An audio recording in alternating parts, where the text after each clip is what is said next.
다 같이 찬송가 438장, 찬송가 438장 찬양하심으로 하나님 앞에 새벽 기도를 드리겠습니다.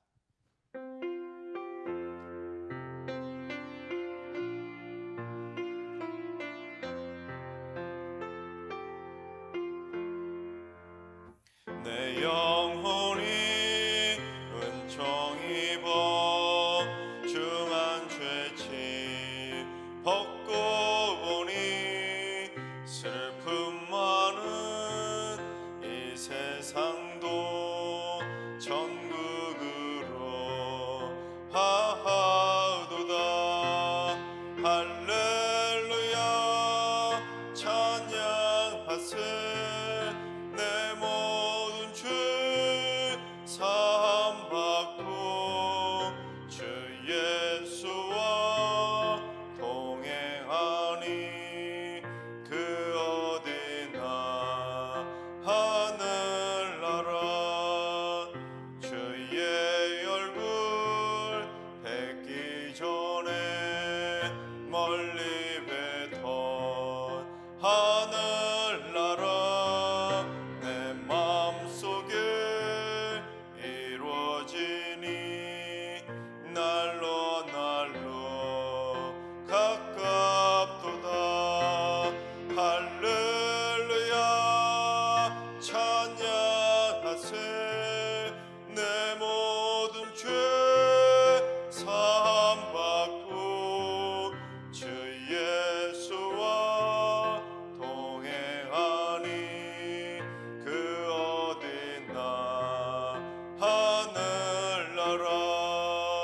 높은 산이 거친 들이 조막이나 궁궐이나 내 주 예수 모신 곳이 그 어디나 하늘나라.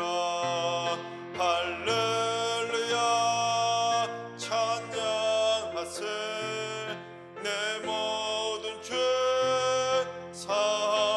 사함받고 주 예수와 동행하니 그 어디나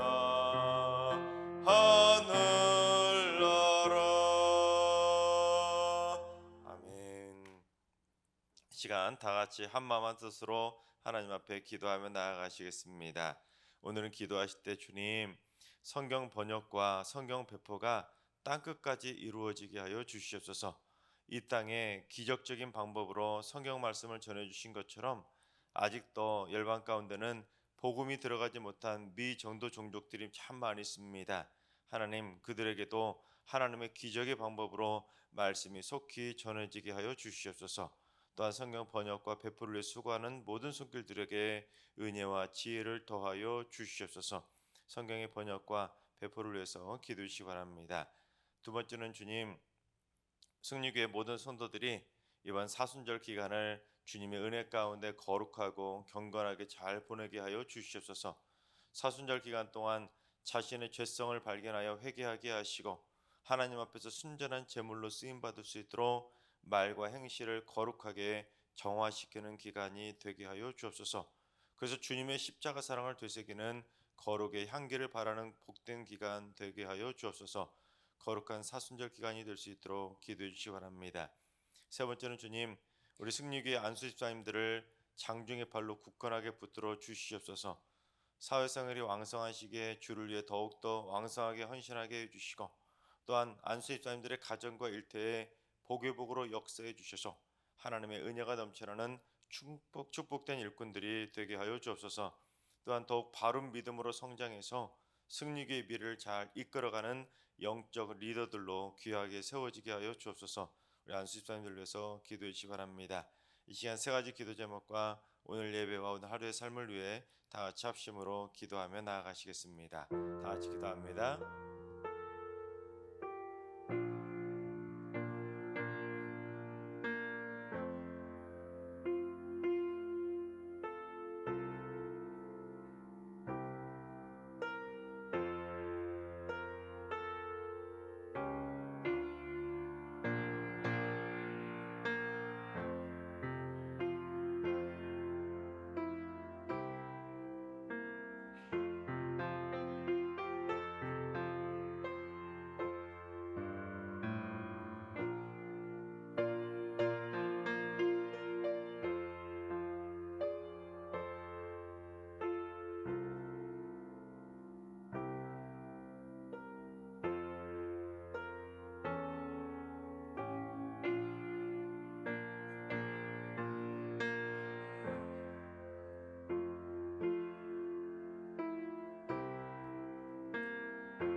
좋으신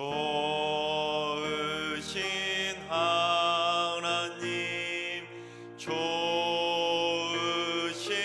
하나님, 참 좋으신 나의 하나님.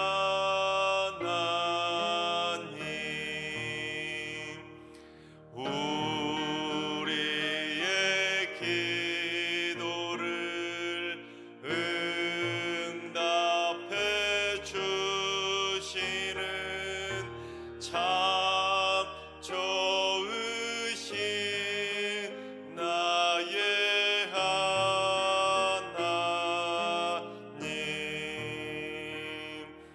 한없는 은혜를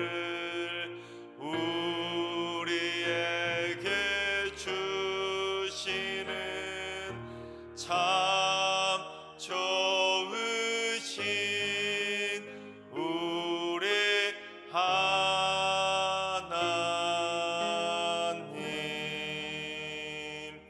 아멘. 참 좋으신 하나님께서 오늘 이 새벽에 저에게 주시는 말씀은 역대상 7장의 말씀입니다. 다 같이 드라마 바이블로 봉독하겠습니다. 제 7장.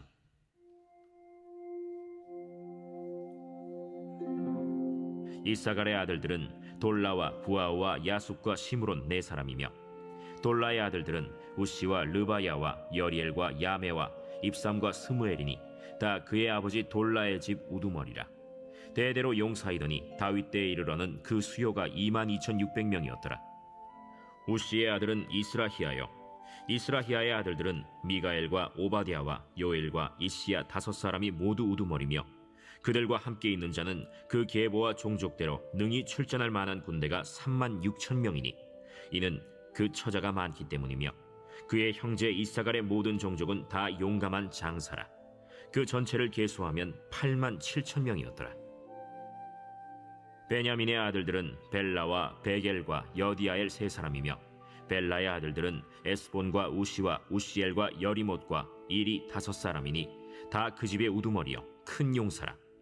그 계보대로 계수하면 22,034명이며, 베겔의 아들들은 스미라와 요아스와 엘리에셀과 엘료에네와 오브리와 여레못과 아비아와 아나돗과 알레메시니, 베겔의 아들들은 모두 이러하며 그들은 다 그 집의 우두머리요 용감한 장사라. 그 자손을 계보에 의해 계수하면 22,200명이며, 여디아엘의 아들은 빌한이요 빌한의 아들들은 여우스와 베냐민과 에훗과 그나아나와 세단과 다시스와 아히사알이니 이 여디아엘의 아들들은 모두 그 집의 우두머리요 큰 용사라. 그들의 자손 중에 능히 출전할 만한 자가 17,200명이며, 일의 아들은 숫빔과 훗빔이요 아헬의 아들은 후심이더라. 납달리의 아들들은 야시엘과 구니와 예셀과 살루미니 이는 빌하의 손자더라. 므낫세의 아들들은 그의 아내가 낳아준 아스리엘과 그의 소실 아람 여인이 낳아준 길르앗의 아버지 마길이니 마길은 훗빔과 숫빔의 누이 마가라 하는 이에게 장가들었더라.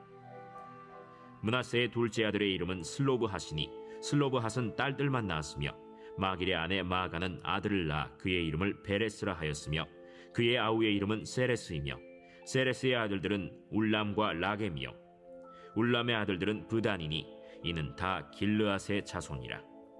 길르앗은 마길의 아들이요 므낫세의 손자이며, 그의 누이 함몰렉겟은 이스톳과 아비에셀과 말라를 낳았고, 스미다의 아들들은 아히안과 세겜과 리키와 아니암이더라. 에브라임의 아들은 수델라요 그의 아들은 베레시요 그의 아들은 다하시요 그의 아들은 엘르아다요 그의 아들은 다하시요 그의 아들은 사바시요 그의 아들은 수델라며, 그가 또 에셀과 엘르앗을 낳았으나 그들이 가드 원주민에게 죽임을 당하였으니 이는 그들이 내려가서 가드 사람의 짐승을 빼앗고자 하였음이라. 그의 아버지 에브라임이 여러 날 슬퍼하므로 그의 형제가 가서 위로하였더라. 그리고 에브라임이 그의 아내와 동침함에 임신하여 아들을 낳으니 그 집이 재앙을 받았으므로 그의 이름을 브리아라 하였더라. 에브라임의 딸은 세라이니 그가 아래 윗성 베토론과 우센세에라를 건설하였더라.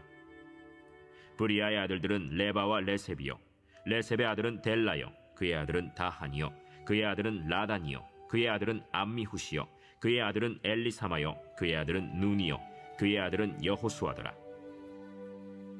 에브라임 자손의 토지와 거주지는 베델과 그 주변 마을이요 동쪽으로는 나하란이요 서쪽에는 게셀과 그 주변 마을이며 또 세겜과 그 주변 마을이니 아사와 그 주변 마을까지이며 또 므낫세 자손의 지기에 가까운 베스안과 그 주변 마을과 다낙과 그 주변 마을과 무깃도와 그 주변 마을과 돌과 그 주변 마을이라. 이스라엘의 아들 요셉의 자손이 이 여러 곳에 거하였더라.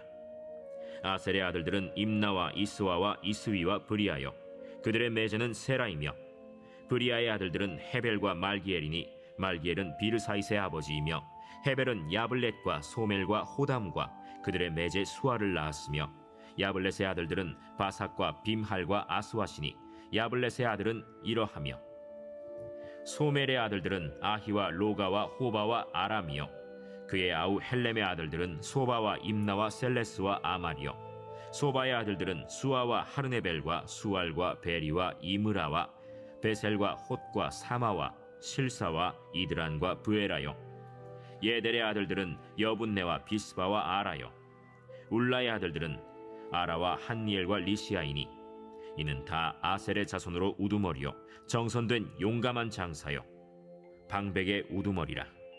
출전할 만한 자를 그들의 계보대로 계수하면 26,000명이었더라. 아멘. 할렐루야. 하나님께서 오늘도 새날을 선물로 주셨습니다. 오늘 하루도 주님과 동행하면서 믿음으로 담대하게 승리하는 행복한 하루가 되시기를 주님의 이름으로 축원합니다. 오늘 본문 역대상 7장에는 이스라엘 12지파의 절반에 해당하는 6개 지파에 대해서 그 족보를 기록하고 있습니다. 오늘 본문에 나오는 6개 지파의 공통점은 무엇이냐면 요단강을 기준으로 할 때 요단강 서편 땅을 차지했었던 요단강 기준으로 볼 때 서쪽 지파에 해당하는 지파들입니다. 또 하나는 베냐민 지파를 제외하고는 전부 다 북이스라엘에 속한 지파들이라는 것을 알게 됩니다. 그래서 오늘 본문을 가지고 살펴볼 때 역대상 전체에 나오는 그 지파들의 공통점이 오늘 본문을 통해서 알게 됩니다. 역대상 전체에 기록된 족보에 나타나고 있는 두드러진 특징 하나가 무엇이냐면 첫 번째는 남유다에 속한 지파를 중심으로 철저히 기록되었다는 점입니다. 그래서 어제 살펴봤던 레위 지파는 레위 지파 딱 한 지파에 해당하는 그 지파로만 무려 81절에 달하게 길고 자세하게 기록하지 않았습니까? 또한 유다 지파는 2장과 3장, 4장 즉 석장에 걸쳐서 가장 길게 소개를 했었습니다. 즉 유다 지파와 레위 지파에 비하면 너무 비교될 정도로 이 6개 지파는 마치 대충 소개하는 것처럼 너무 짧게 소개하고 넘어가는 것을 보게 됩니다. 심지어 납달리 지파는 13절을 보시면 딱 한 절만 기록하고 사라져 버립니다. 따라서 오늘 본문에 기록된 6개 지파에 속한 사람들을 생각할 때 좀 섭섭한 마음이 들 정도로 본인들의 족보는 너무 대충 기록하는 것처럼 느낄 수 있지 않겠습니까? 또한 납달리 지파가 생각할 때는 어떻게 생각하겠습니까? 여러분 한 절이 뭡니까? 다른 지파들은 그래도 최소한 4-5절은 기록하는 지파들도 있는데 솔직히 한 절만 기록했으니 참 너무하다 그렇게 생각이 들 정도로 이 나머지 지파들은 너무 대충 기록하는 것처럼 느껴지게 됩니다. 단 오늘 본문에 기록된 베냐민 지파만은 예외입니다. 왜냐하면 베냐민 지파는 남유다 왕국에 속한 지파였기 때문에 이 베냐민 지파는 다음 장인 8장에 다시 자세히 기록되어 있습니다. 그러니까 이 역대상의 족보가 남유다 왕국에 속해 있었던 그 유다 지파와 베냐민 지파 그리고 레위 지파를 중심으로 기록되었다는 것을 알게 됩니다.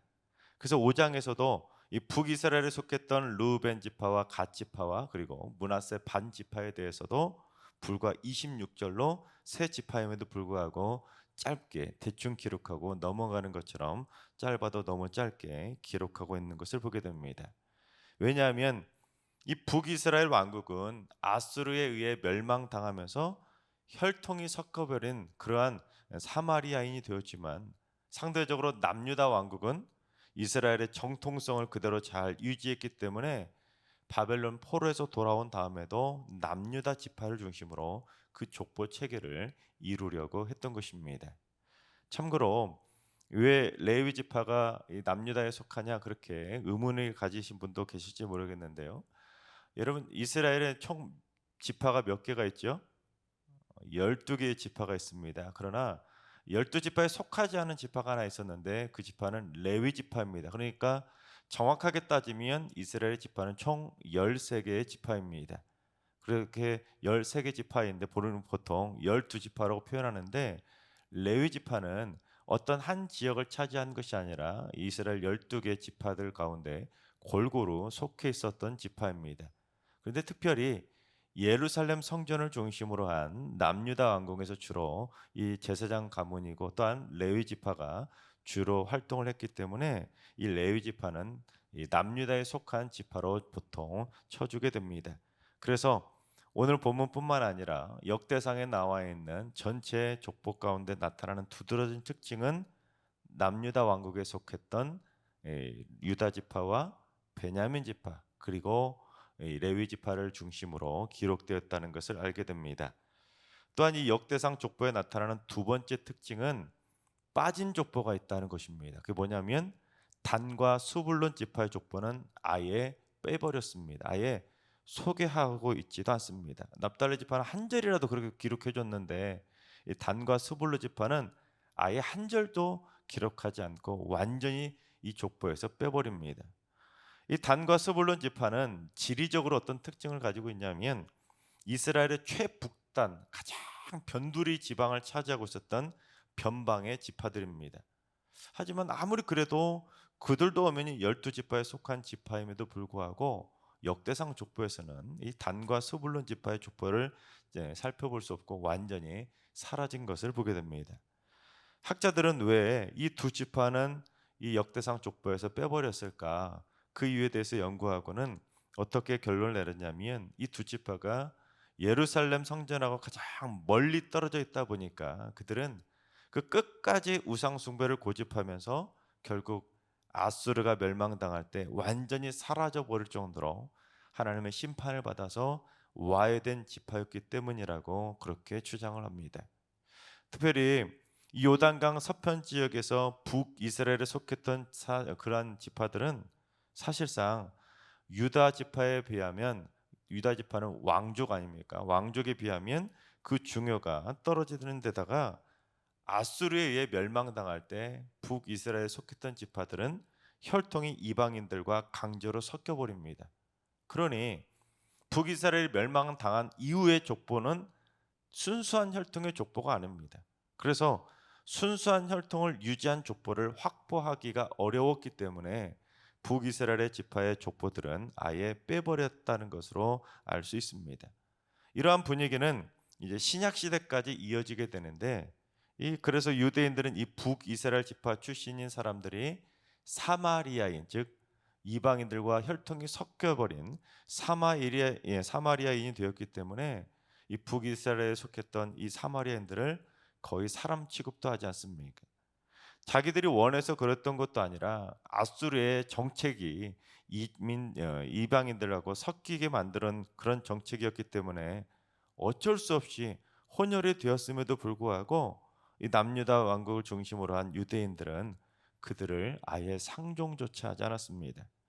그래서 유대 땅에서 갈릴리로 이동할 때는 요단강을 삥 돌아서 이동할 정도로 그런 고생을 마다하지 않고 그냥 싫은 것입니다. 그냥 쳐다도 보기 싫고 상종도 하기 싫다고 혼혈이었던 그 북이스라엘의 사마리아인들을 철저히 무시했던 것입니다. 특히 단 지파가 역대상 족보에서 완전히 사라지게 된 결정적인 이유는 바로 여로보암이 세웠던 금송아지 때문이었습니다. 이스라엘이 남과 북으로 분열 왕국으로 딱 갈라지게 될 때 북이스라엘의 초대 왕이 바로 여로보암인데 여로보암이 생각할 때 나라가 분단되는 바람에 이 북이스라엘 백성들은 남유다에 있는 예루살렘 성전에 가서 예배를 드리지 못하게 됩니다. 그러니 이 여로보암 입장에서는 백성들이 자꾸 우리 예루살렘 성전에서 예배 좀 드리게 하면 안 됩니까 하고 막 그렇게 항의를 하게 되면 곤란해지지 않겠습니까? 그래서 여로보암 나름대로 어떤 수단을 강구하냐면 단과 베델에 금송아지를 만들어서 우상을 섬기도록 해버린 것입니다.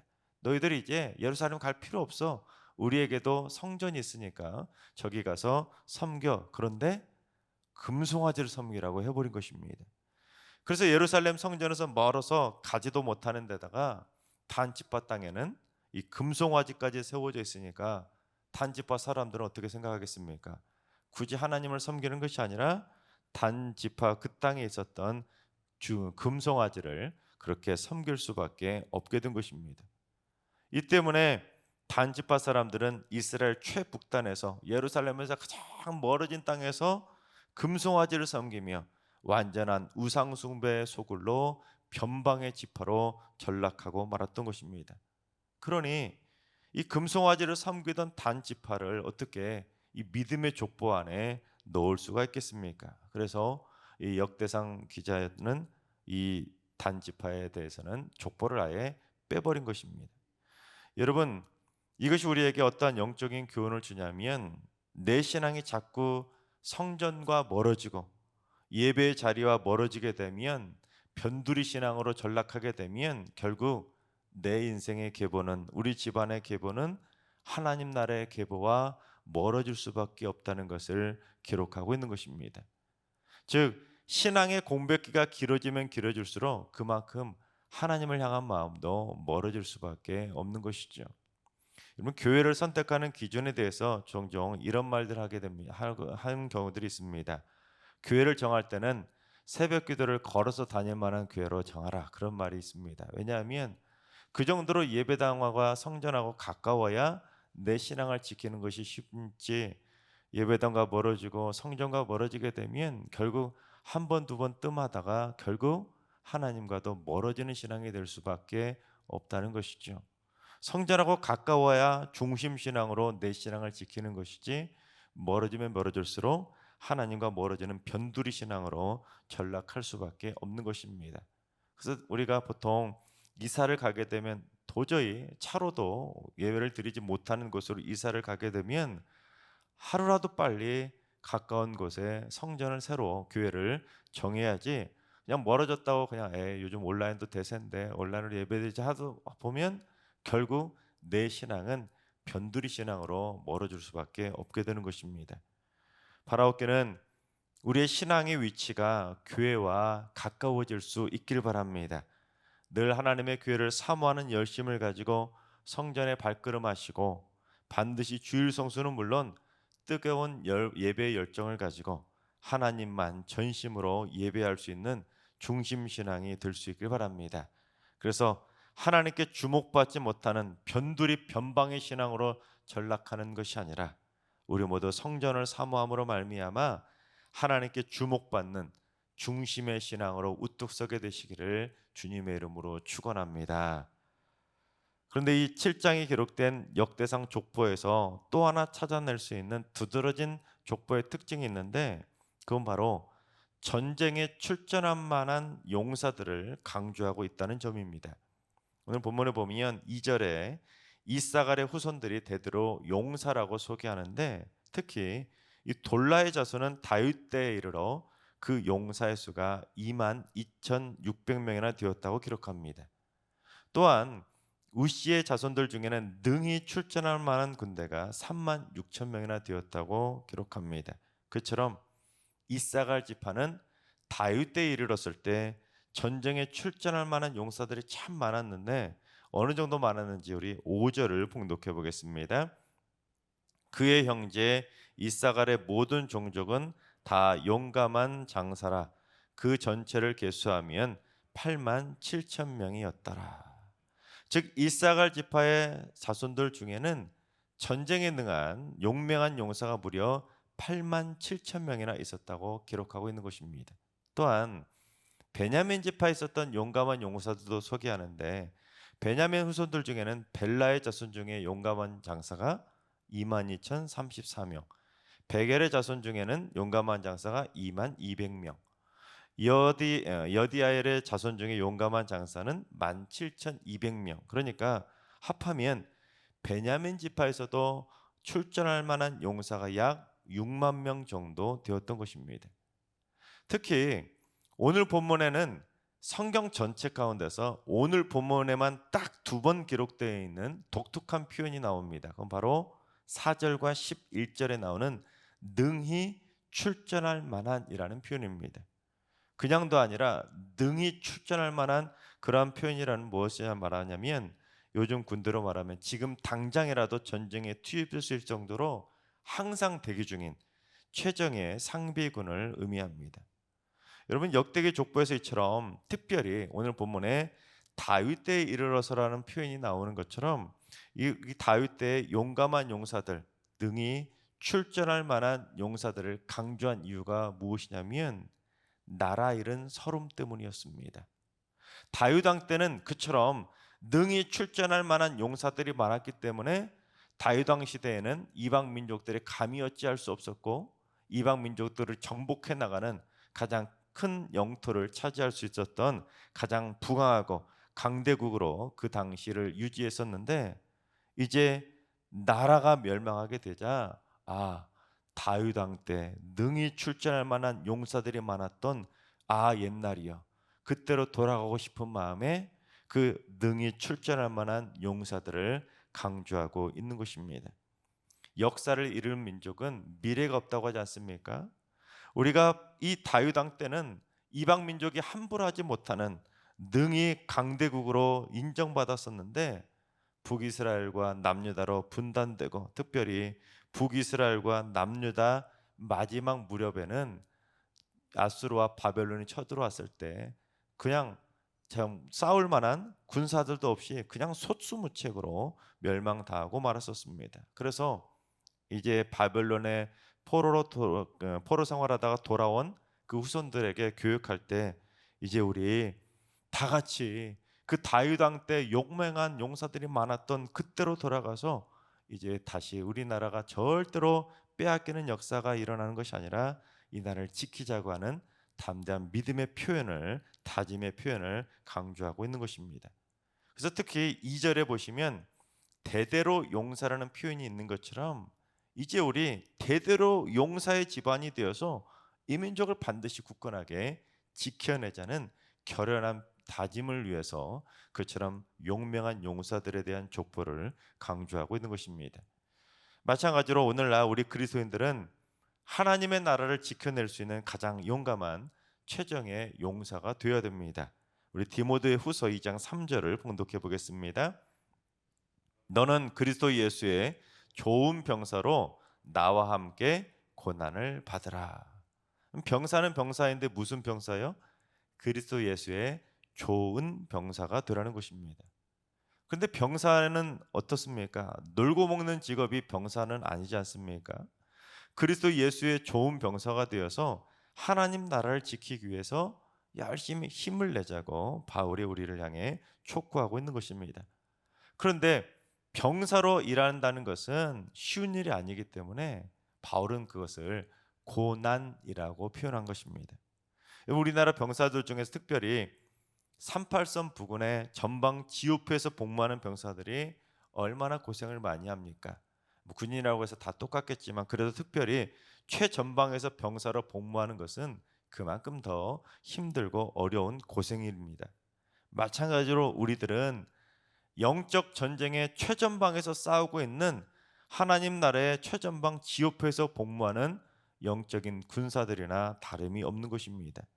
때문에 그리스도의 강한 병사가 되어서 날마다 영적 전쟁에서 강하고 담대한 믿음의 마음을 가지고 임해야 되는 것입니다. 그런데 우리가 방심하거나 영적으로 잠들어 버리면, 우리의 신앙이 변두리 신앙으로 전락해 버리면 어둠의 세력은 그 빈틈을 뚫고 와서 하나님의 나라를 어지럽히고 결국 우리의 신앙을 잃어버리게 되는 것입니다. 하나님께서 사랑하신 여러분, 우리 모두 날마다 하나님과 가까워지시고 예배의 자리를 사모함으로 말미암아 변두리 신앙으로 절대로 전락하지 말고 하나님께 주목받는 중심의 신앙으로 견고하게 세워질 수 있기를 바랍니다. 그리고 힘들고 고생스럽겠지만, 고통스럽겠지만 우리 모두 다 같이 노력하고 힘을 내서 그리스도 예수의 좋은 병사들이 꼭 될 수 있기를 바랍니다. 그래서 우리 모두 다 같이 힘을 합쳐서 하나님의 나라를 굳건하게 지키고 이 나라와 이 민족도 굳건하게 지키고 우리 승리교회도 굳건하게 지키고 우리의 가정도 굳건하게 지키고 무엇보다도 나 자신의 영혼 그 믿음을 굳건하게 지켜서 천국 가는 그날까지 절대로 무너지지 않고 흔들리지 않는 그리스도의 강한 군사들로 세워지게 되시기를 주님의 이름으로 축원합니다. 기도하겠습니다. 저희와 늘 가까이 함께 하시는 하나님, 하나님은 날마다 임마누엘로 함께하고 계시는데 저희들은 수시로 하나님을 잊어버리고 살아감을 불쌍히 여겨 주시옵소서. 날마다 하나님을 생각하고 예배를 사모하고 하나님의 전에 나오는 것이 즐겁고 행복해야 하건만 자꾸만 마음도 멀어지고 몸도 멀어지는 연약한 저희들을 불쌍히 여겨 주시옵소서. 이제는 하나님과 멀어지는 변두리 신앙이 아니라 하나님과 더욱더 가까워지는 중심 신앙이 되게 하시고 그리스도 예수의 좋은 병사가 되어서 날마다 영적 전쟁에서 승리하여서 하나님의 나라를 굳건하게 지켜내는 믿음의 용사가 되게 하여 주옵소서. 이제는 우리 주 예수 그리스도의 은혜와 하나님 아버지의 만극하신 사랑하심과 성령님의 충만하신 역사하심과 교통하심이 중심의 신앙을 굳건하게 지키고 그리스도 예수의 좋은 병사로 칭찬받기를 다짐하는 머릿속 모든 성도들과 가정과 일터와 승리교와 이나라 민족 위에 이제로부터 영원까지 항상 함께 하시기를 간절히 축원하옵나이다. 아멘. 이제 주신 말씀과 여러분이 가지고 나온 개인 기도점을 가지고 충분히 기도하며 나아가시겠습니다. 오늘 기도하실 때는 주님, 우리 승리교회 성도들이 중심의 신앙에서 변두리 신앙으로 빠져나가는 일이 절대로 없게 하여 주옵소서. 사탄 마귀에게 빈틈을 주지 않도록 그리스도 예수의 좋은 병사가 되어서 날마다 영적 전쟁에서 승리하는 인생 되게 하여 주옵소서. 또한 하늘과 인도하신 어르신들과 사랑하는 우리 자녀손들이 모두 일평생 그리스도 예수의 좋은 병사가 되어서 삶의 모든 영적 전쟁을 천국 가는 그날까지 승리하여서 날마다 여호와 니시의 깃발을 승리의 깃발을 꽂고 살아가는 믿음의 삶 되게 하여 주옵소서. 세 번째는 주님, 새벽제단 쌓는 분들이 새벽마다 기도를 통해서 영적 고지를 점령하게 하시고 기도의 성벽을 높이 세우게 해주시고 날마다 깨어 근신하여 기도하는 기도의 파수꾼이 되게 하여 주시옵소서. 새벽제단 쌓는 모든 기도 용사들이 하나님의 은혜 가운데 자신은 물론 가정의 모든 믿음을 굳건하게 지키게 하여 주시옵소서. 또한 오늘도 모든 성도들이 하나님 중심의 삶을 살게 하시고 어둠의 공격을 막아내는 승리의 날 되게 하여 주옵소서. 이제 주신 말씀과 여러분 가지고 나온 기도 제목 가지고 충분히 기도하며 나아가시겠습니다. 다 같이 기도합니다.